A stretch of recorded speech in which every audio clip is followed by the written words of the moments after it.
इनका तो ग्रीवेंसेस है, घर जाके आपने ठीक कर दिया, बच्चों का क्या होगा? आइंदा वो ऐसे केस करे ना जी, उस अफसर को रोक लो जो जाके घर फैसला करता है। ये चीज़ कोई भी गलत करता है। आप गए हो गया जी, अब कर लिया तुमने, मैंने हस्तक्षेप कर दिया। सोच रहेगा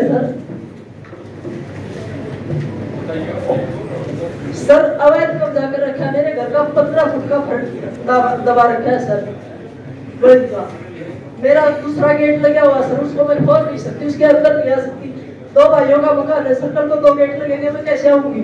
आज छोटे भाई का बड़ी हुई है, वो आने दे रहे अपने गेट से।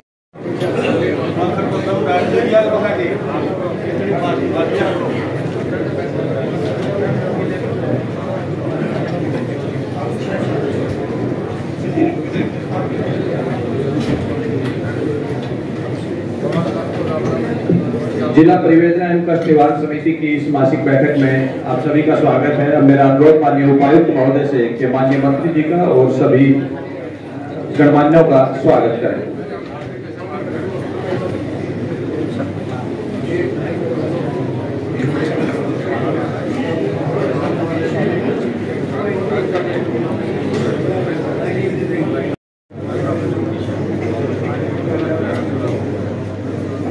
जिला सोनीपत परिवार एवं कष्ट निवारण समिति की इस बैठक में मैं हरियाणा सरकार के माननीय ऊर्जा मंत्री चौधरी रणजीत सिंह जी का जिला प्रशासन की तरफ से हार्दिक स्वागत एवं अभिनंदन करता हूं। मैं साथ ही स्वागत करता हूं माननीय विधायक, माननीय विधायिका गन्नूर। बिल्डिंग इंस्पेक्टर उसको रुपये की टोकरी में फेंक देता है, क्या यही है सर यहाँ का सब कुछ? आपकी जो पहले ग्रीवेंसेस कमेटी में पहले ही आपका केस है, और मैं चाहूँगा कि ठीक निर्णय हो। कोई 2 सीनियर जो आपके ग्रीवेंसेस कमेटी के मेंबर हैं, 3 मेंबर को अपॉइंट कर दो, वो 1 हफ्ते में एग्जामिन करके आपको फाइनल फैसला करें। 3 ग्रीवेंसेस कमेटी के मेंबर बिल्कुल ईमानदारी से उनका समाधान आपने किया है और भविष्य में अच्छा हो जाए ऐसी योजना।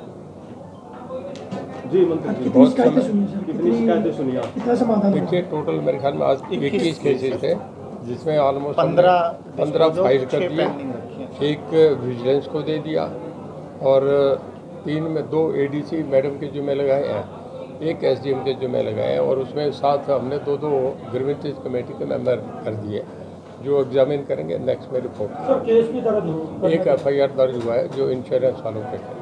सर भूपेंद्र हुड्डा ने आज चंडीगढ़ में प्रेस वार्ता करके कहा कि समाधान करने निकले पर समाधान कर नहीं पा रहे लोगों की समस्याओं का, PPP बनकर रह गई है सरकार। देखिए ऐसा है, अपोजिशन एक जो रोल करा करती है वो करते हैं, वो सदा से ये कहते हैं, पहले भी कहते आए, अब कहेंगे, हम सुन लेते हैं उनकी बातों को।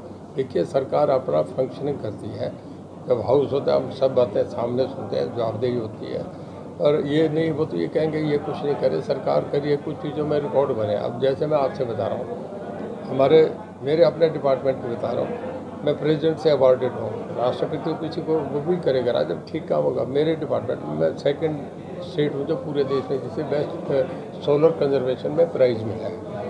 ऐसा नहीं, बहुत चीज़ों में हमारा बहुत अच्छा कर रहा है डिपार्टमेंट, और अपोजिशन का रोल होता है कि क्रिटिसाइज़ करेंगे, करना भी चाहिए अपने, पर कंस्ट्रक्टिव क्रिटिसिज्म हो तो ज़्यादा बढ़िया है, विद मुद्दे कोई बात करें।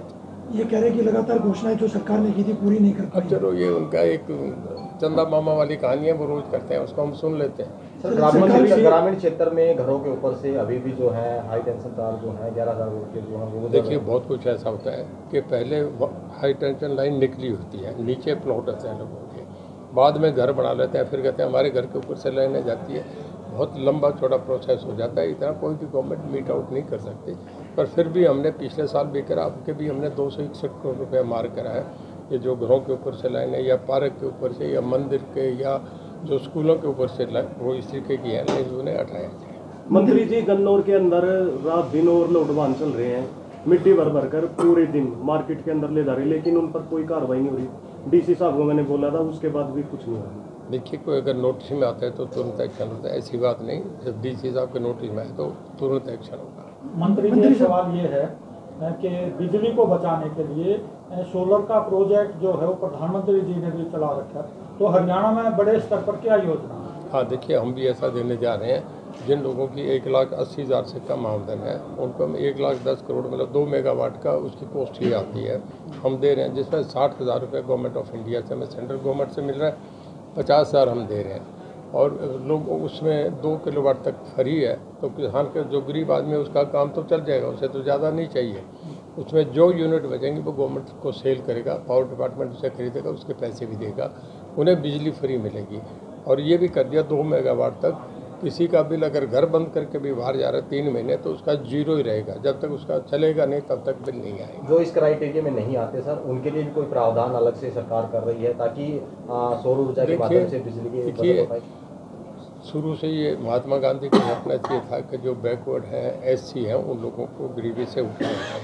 जो लोग हम जो इनकम टैक्स पे ही है, जिनका अच्छा वेल टू डू फैमिलीज हैं, उन्हें इन बातों की छूट की जरूरत नहीं होती। ये है कि सबको इक्वल करने के लिए इस तरह से हर देश में चलता है, हमारी यानी यूरोप में भी चल रहा है। आपने अभी बात रखी कि जीरो जो अपना घर बंद करके जाता है उसका जीरो बिल रहेगा, बट चार्ज तो लेता डिपार्टमेंट चार्ज तो लेता, उससे मीटर जब तक लगा है उससे चार्ज लेगा नहीं, उसका कोई चार्ज नहीं होता। चार्ज लेते हैं जी, नहीं मैं बताया 2 किलोवाट तक का नहीं लेगा। इस विधानसभा में हमने पास करा है, अब पहले का नहीं करा, हमने जो अब करा उसकी बात करें। अब ये करा हमने, ये हमने अनाउंस करा अम्बाला में, जिस दिन CM मेरे साथ है उसी दिन करा। एक सवाल और मंत्री जी, सोनीपत का जो बस अड्डा है वो लगभग जो है रोड से 3 फुट नीचे है, और उसमें जो है बरसात के टाइम में इतना पानी हो जाता है, वहाँ बसों की जरूरत, वाटर बोर्ड की जरूरत सही मायने में, और लोग जो है अपने घर से जो ना कभी भी कोई ऐसा नहीं होगा तो कोई जनता पर जाने के लिए निकले अच्छे कपड़े ना पहन कर निकला हो, तुरंत उठा के आज ही कह देता है। ये अब तो मीडिया प्रेस की कॉन्फ्रेंस है ना, इस प्रेस कॉन्फ्रेंस में इसका ज़्यादा लंबा छोटा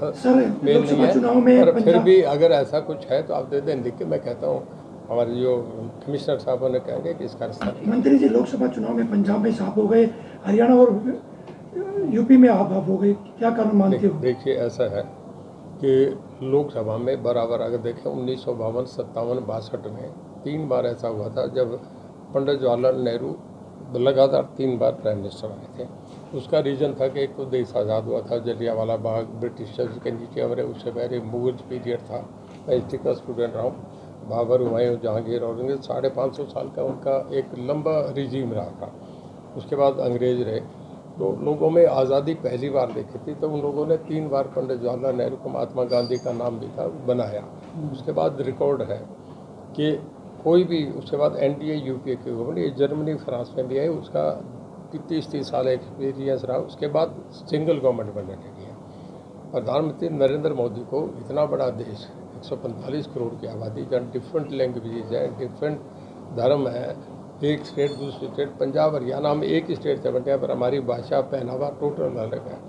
जहाँ तमिलनाडु और अगर आप कर्नाटक को देखें टोटल अलग है, उड़ीसा को और बिहार को देखें तो अलग है, आसाम और बंगाल को देखें तो अलग है। इतने बड़े देश में मैंडेट लेना 15 साल तक बराबर, और सिंगल पार्टी मेजोरिटी में आके गवर्नमेंट बनाना बहुत बड़ी बात है। तो मैं ये समझता हूँ कि मोदी साहब की पॉपुलरिटी को बराबर 15 साल, इतने कभी कांग्रेस तो 100 से ऊपर आ ही नहीं गई, पिछले 15 साल से ये मैंडेट मिल रहा है। तो पॉपुलरिटी के बाद अगर वो ये कहें तो जनता तय करती है ना, लोगों ने तय करा है।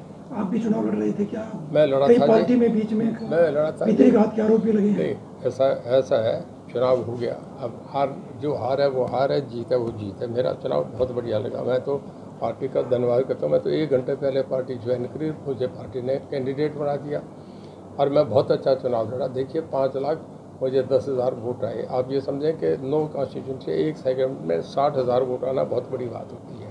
बहुत अच्छा, पर 30,000 से हार गया, कोई दिक्कत नहीं। चुनाव में हार जीत हुआ करती है, उसके अलग अलग रीज़न थे। अब उस पर हमारी पार्टी ने भी रिव्यू करा, वो भी कर रहे हैं। पर पूरे देश में देखें तो हमें कई जगह, हम उड़ीसा में हम बड़े हैं, हम आसाम में बड़े, हम बंगाल में बहुत बड़े हैं, बाकी जगह बढ़े भी हैं। ये भी लगातार कांग्रेस कह रही है कि और किसी ने पूछने देगा। अम्बाड़ा में किसान लंबे समय से शंभू बॉर्डर पे धरने पर बैठे हैं और वहाँ का व्यापार मंडल बड़ा दुखी है, उसको लेके सरकार की क्या है? आज भी वो मांग उठी है, उसको शंभू बॉर्डर वाला तो खत्म नहीं हो गया था, नहीं अभी चल रहा है। वो तो जो आंदोलन धरना था वो तो चला गया। कोई सिंगल कोई इक्के दुक्के बैठे हैं तो बेशक, बाकी कहीं है भी नहीं। आपके मीडिया में भी कहीं चर्चा नहीं है। शंभू बॉर्डर पे बैठे हैं। अब अगर बैठे हैं तो वो पंजाब का मामला है ना, धरना उधर था उनकी बॉर्डर में तो उसका वालों का व्यापार बिल्कुल ठप हो चुका है। वो मांग कर रहे हैं लगातार सरकार से कि उनको रास्ता दिया जाए। मुझे एक बताएं, उसमें हरियाणा का तो कोई रोल नहीं है ना। अब देखिए जब रास्ता बंद हो रहा है तो पंजाब का मामला है, इंटरनल उनका मामला है, चीफ मिनिस्टर एक दूसरे से टेकअप करते हैं, वो उनका विषय है। वो हरियाणा के व्यापार मंडल अम्बाड़ा के लोगों के व्यापारियों की मांग है सर। हाँ, तो वो जाके सीएम से बात करें, सीएम उनसे अपना टेकअप करेंगे कि भाई तुम्हारा ये हो गया। अब ये दोनों स्टेट का आपस का म्यूचुअल रिलेशन है, उनका अपना एडमिनिस्ट्रेशन है, हमारा अपना है। हम हरियाणा में अपने आदमी के सब मदद करते हैं, दूसरी स्टेट का ये हमारा जुरिस्डिक्शन नहीं है ना। ठीक है, और कोई सवाल हो?